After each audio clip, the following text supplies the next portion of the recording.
आप बताइए यहाँ अभी जो आपने ये all India garment manufacture and vendors association की ओर से आपने जो अभी ये प्रेस कॉन्फ्रेंस की, आप बताइए आपका मसला क्या है, आपके प्रॉब्लम्स बताइए और उसको कैसे अभी हल करने वाले हो, टैकल करने वाले हो, और आगे का आपका कदम क्या है। आप पहले अपना नाम बताइए। और मैं पंकज वीरा गारमेंट मैन्युफैक्चरर हूँ और one of the sufferer vendors हूँ, जिसकी वजह से हम लोग आज जमा हुए हैं।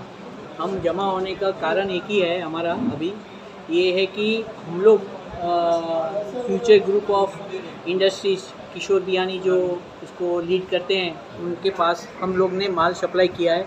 हम लोग उसके वेंडर्स है, गारमेंट मैन्युफैक्चरर है, और हमारा पैसा उन लोग नहीं दे रहे हैं। और वो पैसा हमको किस तरह से मिले, उसके लिए आज हम ये प्रेस कॉन्फ्रेंस किया हुआ है। ये अगर हमारे को पैसा नहीं मिलता है तो हमारे जैसे जो 301 वेंडर्स जो पूरे इंडिया से हैं, जो पूरे सब बियानी ग्रुप को माल सप्लाई करते हैं और जिनके पैसे बाकी हैं, ये लोग को सबको कहाँ ना कहाँ फिनंशियल प्रॉब्लम्स आनी है, जैसे कि बैंक से NPA होना है, या कोई क्रेडिटर्स से झगड़ा होना है, बुरी तरह से असॉल्ट होना है, या अपनी बिजनेस को कहाँ ना कहाँ बंद करने का, ऐसे सब अलग अलग तरीके से सब जन को कुछ ना कुछ प्रॉब्लम होने का चांसेस है।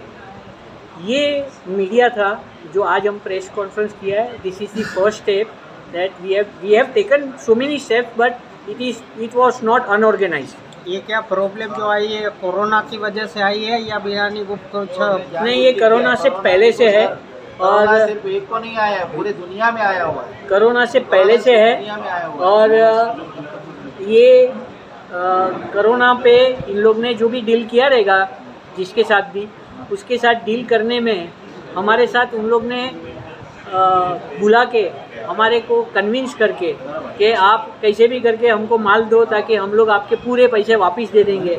ऐसा एश्योरेंस देने के बाद, राइटिंग में एश्योरेंस दिया था, तभी हम लोग ने इनके साथ बिजनेस कंटिन्यू करके, हमने उनके ऊपर फेथ रख के, हमने उनके ऊपर इतने साल के विश्वास रख के हम लोग ने उनको माल दिया। और गुड फेथ जिसको बोलेंगे, वो गुड फेथ में हमने उनसे माल दिया।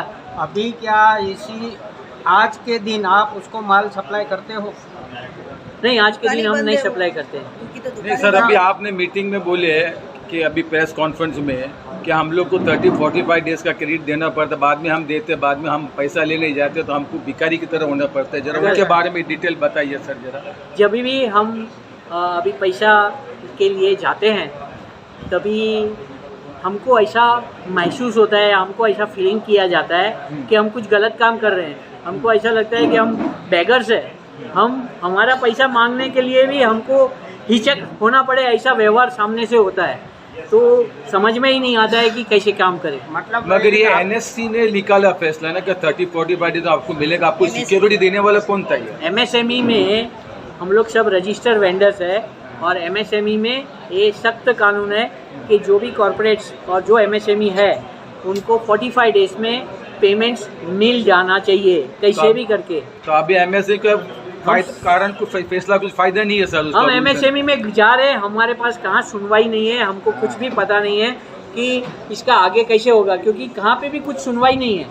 तो इसका मतलब ये कानून कुछ भी लेके आता, अपने मन धड़क कानून हो गया, कुछ वैल्यू नहीं रहेगा ना। जब लोग एश्योरेंस देने के बाद भी आपको नहीं मिल रहा है, तो इसका मतलब कुछ वैल्यू नहीं है ये कानून का। अभी आप आगे क्या स्टेप लेने वाले हो वो बताइए। आपकी बात सही है कि कानून का मतलब है या नहीं है, कुछ समझ में नहीं आता है। आगे स्टेप्स की बात कर रहे हैं, तो जैसे आज हमने प्रेस कॉन्फ्रेंस लिया, हमारे वेंडर्स सब यहाँ जमा हुए हैं।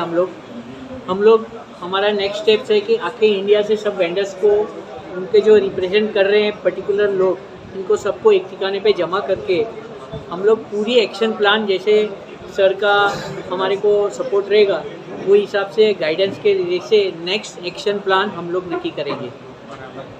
सर जी आप कुछ बताएं, इसका क्या हल निकलेगा? जैसे कि प्रेस कॉन्फ्रेंस में मैंने बताया, मुद्दा यही है जो पहले प्रेस कॉन्फ्रेंस में कहा भी एक्शन पॉइंट क्या है। एक्शन कि भारत भर में जितने भी ये गारमेंट वेंडर्स हैं, इनकी एक एसोसिएशन जो बन गई है, इसको और मजबूत करना एक बात। दूसरी बात, किशोर बियानी के पास से हमारे 500 करोड़ वसूल करने के लिए हम रजिस्टर्ड एमएसएमई है, फिर भी हमको वो नहीं मिल रहा है, उनका रिटर्न एश्योरेंस है, फिर भी वो नहीं मिल रहा है। तो इसलिए हम असेंबली में जाएंगे, संसद में भी जाएंगे, पॉलिटिकल पार्टी के पास भी जाएंगे और रास्ते की लड़ाई करेंगे। ये 3-4 तरीके से हम हमारी लड़ाई जारी रखेंगे। और दूसरी बात, ये इलेक्शन का ईयर है, हमारे नोट गवर्नमेंट के पास है, हमारा वोट भी गवर्नमेंट बनाने के लिए जाता है। जो लोग हमें सपोर्ट करेंगे उन्हीं के साथ हम रहेंगे। तो हमारी वोट की बात, हमारी नोट की बात अगर सरकार को पता चले तो हमारा पैसा हम वसूल कर सकते हैं। ये बात महाराष्ट्र में सब जगह, गुजरात, कर्नाटका, भारत के जहाँ जहाँ इलेक्शन है वहाँ पे हमारी आवाज़ गूंजेगी। ये बात हमने इस प्रेस कॉन्फ्रेंस के जरिए बताई है। हमारा संगठन मजबूत करना, आरबीआई के पास जाना, सेंट्रल गवर्नमेंट के पास जाना, स्टेट गवर्नमेंट के पास जाना, पॉलिटिकल पार्टी के पास जाना और इलेक्शन में अपनी बात रखना। हम इलेक्शन कॉन्टेस्ट नहीं कर रहे, लेकिन इलेक्शन में हमारा मुद्दा सब लोगों के सामने आए, ये बात हम जरूर करेंगे। ये हमारा लड़ाई का तरीका है। सर, आपने बोले कि 40% ऑफ द जीडीपी, ये आप जरा वो ये मैं एक बात बार बार कह रहा हूँ कि पूरा हमारा जो जीडीपी है, इस जीडीपी में हमारे जो स्मॉल एंड मीडियम सेक्टर के लोग हैं, इनका 40% जीडीपी में हिस्सा है। मान लो अभी 200 लाख करोड़ का जीडीपी है, तो 50 लाख करोड़ से भी ज़्यादा कंट्रीब्यूशन, उसका ग्रॉस वैल्यू ये गारमेंट सेक्टर जैसे छोटे बड़े जो एसएमईज है इनके माध्यम से आता है।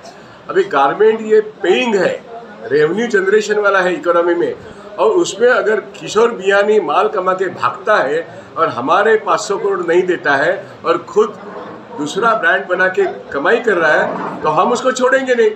तो हम उसको नहीं छोड़ेंगे, लेकिन सरकार और आरबीआई के पास जाके हम अपनी बात बताएंगे कि आप उसको छोड़ रहे हो, हमारा पैसा वसूल करने के लिए आप हमारे लिए राहत पैकेज बनाओ।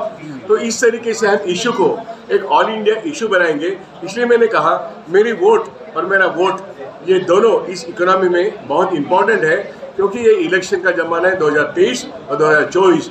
हमारी वोट की कदर जो करेगा और हमारे लिए जो पॉलिसी बनाएगा, जो हमारे 500 करोड़ वसूल करेगा, उसी के साथ हम रहेंगे। धन्यवाद।